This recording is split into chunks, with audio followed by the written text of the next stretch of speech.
Hello, this is TJ's Two Cents. I'm TJ. Welcome back to my YouTube channel. If you haven't heard the video about my giveaway, there will be a link in the description below. But anyways, feel free to subscribe to my channel and hit the mini bell icon so you can get future updates about my episodes, about my life in foster care. And I'll also be posting a weekly video every week about my life in foster care, and hopefully a video every week about my 2 cents. I'll primarily be doing discussions and debates and philosophical topics about my 2 cents, about current topics and whatever. But anyways, let's get down to chapter 4 about my life in foster care. The last chapter we talked about the cottages and in my very first foster home. I was not there at that foster home for very long. I was only there for a short period of time. I stayed with my biological mother for about 2 to 3 weeks. And then I went to my new foster home in Concordia, Kansas, called the Kearns. And this foster home was literally the worst foster home I ever went to. It was so bad that I wouldn't even wish it. This is the whole reason why. This is the little reason why some parents should not be foster parents, but there's like really no way around it either. The foster care system needs foster parents, and they're pretty much willing to give a license to almost anybody. But anyways, I digress, and let's get to the chapter 4. When I went to the Kearns to my second foster home, the Kearns family. The foster parents were Ricky and Stacy Kern. Ricky was a salesman, and Stacy was a real estate consultant. She sold real estate. I thought they were the coolest people in the world at the time, and I thought I'd be staying with them forever. I was going to regular ed classes. Remember before I got sent to day school, I was going to behavioral school, and this was the first time since the 4th grade, I believe, that I was going to regular ed classes all day. And I was doing just fine. I had no outbursts or whatever. I made so many friends at that school. And I also remember two of my teachers, Miss Root and Mr. Rudolph. They were my 2 teachers at that school. The school I went to was such a small school. Concordia, Kansas is a small city or small town. I went to the 5th and 6th grade center. So I remember, but then eventually my friends who I made at school asked who the guy was picking me up. I would always say that he was my dad, and it could be because I was. And then they say he's too young to be my dad. So I was too embarrassed at that time in foster care to say, hey, I'm in foster care.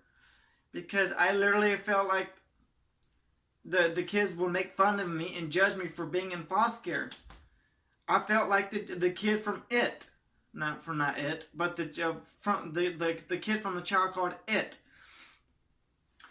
And because I haven't read that book in a while, but it was the same reason. Most kids, I was embarrassed to say I was a foster kid. And that would not change until later in my life in foster care. While I was at the Kearns home, or when I was at school, I think my behaviors started to change at the Kearns house probably a couple months afterwards. And once I started getting into regular trouble, it would eventually lead to more like my discipline and punishments from Ricky, because Ricky was the primary person who dealt the punishment and discipline. It eventually led to more harsh and cruel punishments that I would receive from them. I would get locked up in the dog kennel with the dog inside. And remember, this dog was like the size of a full-grown German Shepherd. And from what I remember, he had the strength of a pit bull. So But I would get locked up in the dog kennel with the dog, and I would be told to clean up the dog crap. I would be forced to clean up the dog crap. And if I refused to, Ricky would say, well, fine, I'll just call your foster care worker and tell them to get you out of the house. And I would cry and say, please, because every time I had to clean up the dog kennel full of dog crap, I would get covered in feces. And the dog would jump up on me while I was in the dog cage, getting me all like covered in dog crap. And after getting done cleaning it, Ricky would have to spray me down like with the water hose that had like the high pressure nozzle on the end of it, because Stacy refused to let me inside the house until it was all cleaned up. So every time Ricky would spray me down with the water hose, I would literally have to wet myself just to keep warm because the water was so cold. There were so many things wrong at that house that I would eventually start to harm myself, from cutting myself with sharp objects to banging my head on the chest field, hoping to get out of punishments. Because one of the punishments that I would receive at Ricky's house, whenever I get in trouble, I would be forced to do exercise. And that's something you shouldn't be doing, making kids do. I would literally be forced to exercise to beyond the point of exhaustion. And I would cry and tell him, please, I don't want to do this. Because he would force me to run up and down the stairs, and that's where banging my head on the chest freezer would come into play, because I didn't want to do it no more, and he would still make me do it even after I was banging my head. He would force me to run around. He would take me to the high school track field and make me run on the track for 2 to 3 miles non-stop, or he would make me run down the street. In one instance, my community service.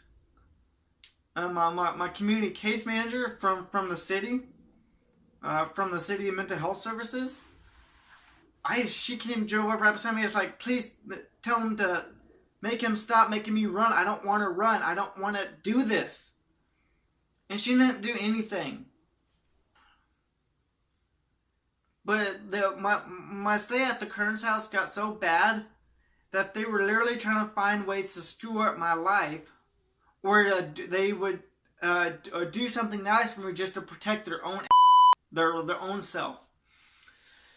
For one instance, I was on a visit with my biological mother in the county fair near Ada, Kansas, with her husband Anthony, and his 2 daughters. I was having so much fun at the county fair that I felt like nothing could go wrong. But again, I was wrong. A group of kids and I decided to go on the merry-go-round, and here's a picture of it right here. The merry-go-round I was in the center of the merry-go-round. The kids were spinning the merry-go-round, and my shorts, which were long shorts, were to my knees. It got caught up in the middle of the merry-go-round, so I was literally dragged around the merry-go-round and I was screaming, and it felt like it took forever for them to stop. But at the end of after I got free and stuff like that, I think that night I went back to the Kearns family. I don't remember really much after that, except I had to sit on the blanket until everybody was ready to go home. But when I got to the Kearns family, I told them what happened, and they took me to the ER because they thought my biological mother abused out of me, and because like the bruises on my legs were so severe just from being dragged like around the merry-go-round on the dirt. And I remember the doctor taking pictures and measurements of my bruises because they thought my biological mother literally like beat the shit out of me and whipped me with a switch. I tried to tell Ricky and the doctor the same story I just told you. And eventually, I was coerced and manipulated into telling Ricky what he wanted to hear. So I ended up telling Ricky, well, what do you want to hear? I told him that my biological mother did it, and there was an investigation by the state social services. They did an investigation on my mom, and I found out the state was doing the investigation when one night when my mom tried to call me, my biological mother tried to call me, and I couldn't talk to her, and I was like, why? Because they did an investigation on my biological mother about what happened. And that whole entire situation was messed up, because I think the reason why they took an interest in my opinion or what happened to me was to protect their own ass. Towards the middle of my stay at the Kearns family, I was there for about 6 months. I took more of a like to Ricky's parents, or at least his mother, because she was a lot nicer to me than Ricky ever was, and I spent quite a deal of time with his mother. Several times when I was being punished, I had to pull weeds for hours, and she would be the only person to bring me water and a snack. Ricky really didn't say anything back to his mother. Ricky's mother, Ricky didn't want to say anything because he knew he would either get in trouble by his mother and she would turn him into the state.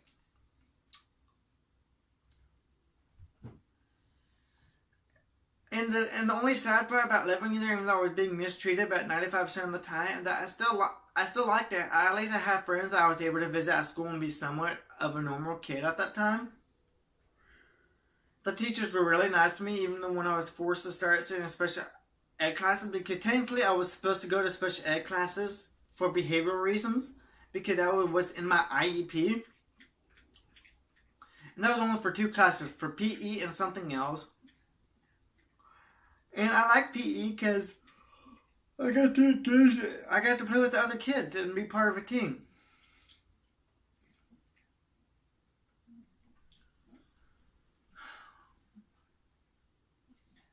Another reason why I liked Ricky is because he took all the foster kids hunting.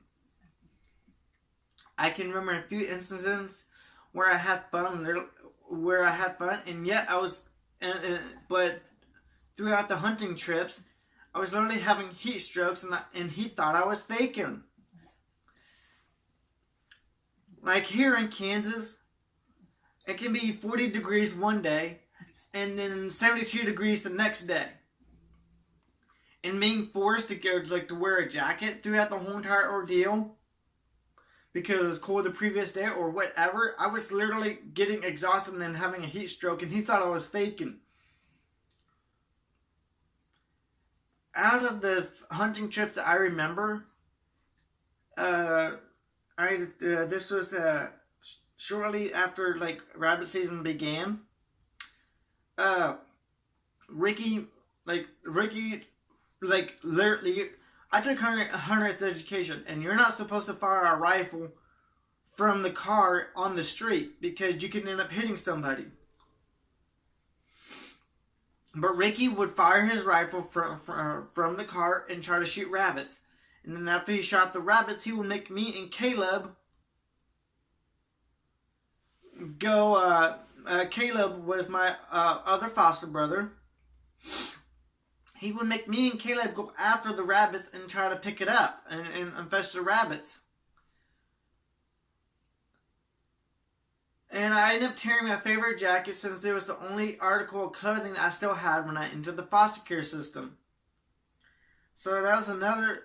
And when I first went into the foster care system, everything that reminded me of my biological father, I kept dear to me. I even kept my baby blanket until my sophomore year of high school, when my group from at the time made me put it in storage because they didn't want me to have it no more.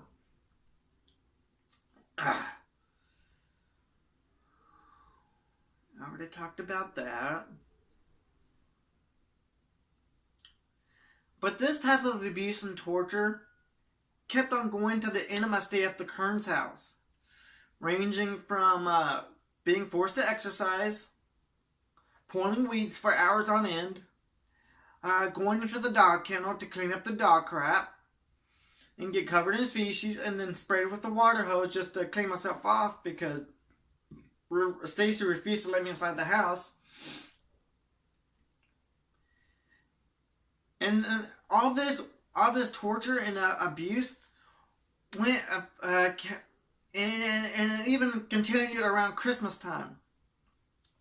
Because Ricky said if I kept being a bad kid, I would not be getting presents. And then around Christmas break, I finally got to go on a Christmas visit with my biological mother. Because I was going on a Christmas visit during Christmas, Ricky let me open up my presents before Christmas, actually, before I left for my visit. And he had to like check every single package, like weigh it to make sure that, because he told me he was taking away one of my best presents, and he ended up taking a boombox from me, and it was really up. I'm sorry, excuse me. I need to edit that out. It was really messed up because when I came back from my visit with my biological mother after Christmas, I went down to the room I shared with Caleb and DeMarcus because we all slept in the basement. And I noticed that Caleb and DeMarcus both got huge stereo systems that cost a whole lot more than the boombox I received, and yet they considered me the bad kid, and I got the short end of the stick like I always did at that house. And that was not the only thing screwed up that I learned after coming back from the visit with my biological mother. I learned they told me since I was being such a bad kid, that I was getting kicked out of the house. I had to pack up all my stuff that night since the driver was coming the next day to pick me up. And I eventually started to develop a cold heart because this eventually would keep happening to me throughout my life in foster care. That foster care parents, like placements, would give up on me and send me to the next placement, and this would continue on forever. But I woke up early that morning to my foster brother's music, and a specific tone that pops in my head every time I think about that night. I think it was the Beach Boys song or something. I was wondering what happened. I started to cry because I felt like I let Ricky and Stacey down. And under no circumstances, when I think about today, I should have felt that way.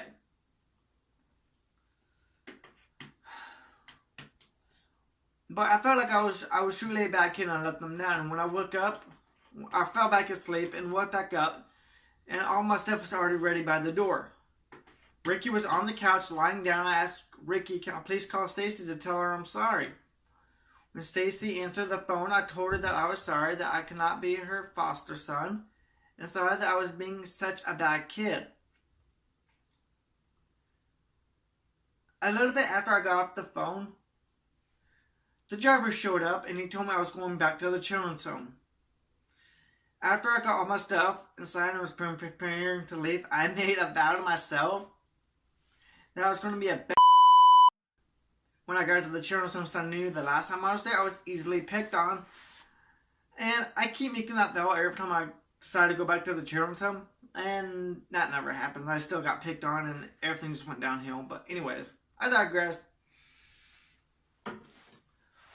But we're at the end of my 4th chapter about my life in foster care. I was at the children's home for at least several weeks to several months. And my next placement would be Mary's home. And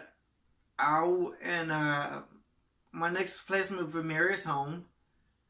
So please stay tuned to my YouTube channel. if you haven't done so already, hit the subscribe button and hit the mini bell icon on the side so you can get notifications about my future uploads. And remember, there is the giveaway about my series on my series about my life in foster care. And at the middle of my series, I will be doing a $500. Once I reach 500 subscribers, I'll be doing at least a $25 gift certificate to one lucky winner. And at the end of my life about my series about my life in foster care, I'll be doing another $25 gift certificate giveaway to another lucky winner. Now, the $25 gift certificate is the minimum. If I get enough subscribers and whatever, there may be an opportunity for more than a $25 gift certificate. So again, please stay tuned. Comment down below if you have any questions about my life in foster care. Comment down below. Send me, inbox me if you have any other questions or you want to talk privately. Anyways, thank you, and I'll see you guys next week.